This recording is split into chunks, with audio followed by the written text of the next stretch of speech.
Isang security guard ang nagligtas sa isang babae na tumawid sa railes ng tren, ngunit kinasuhan siya ng sexual harassment matapos ang insidente. Nagdulot ito ng malawakang diskusyon sa buong bansa tungkol sa improper contact. Ayon sa Los Angeles Police, ang 30 anyos na security guard na si Alex Rojas ay Ako'y ilang dekada ng tapat nagseserbisyo, buong puso pagkataong naglingkod.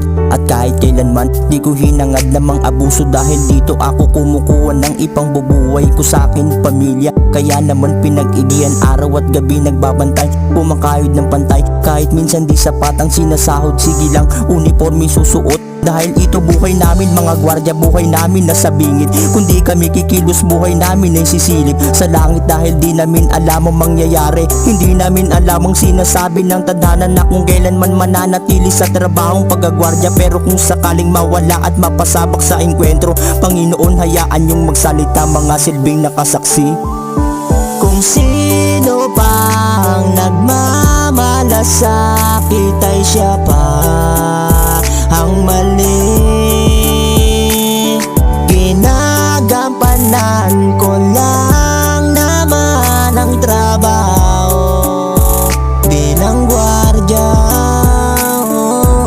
At yun na nga, ako'y maiging nagtatrabaho sa rilis kung saan napakaraming mga tao. Dito ko rin nadama, masusubok na ako'y isang dakila, sapagkat isang babae ang tila aligaga. Nakadumong sa telepono, tingin pakaliwa hanggang sa dumating na nga mangyayari na panganib sa kanya'y papalapit. Ngunit di ko hinayaan, sa halip ay kinapitan. Hinila na maigi, niligtas sa kamatayan. Imbis pasalamatan, ako pa ang masama.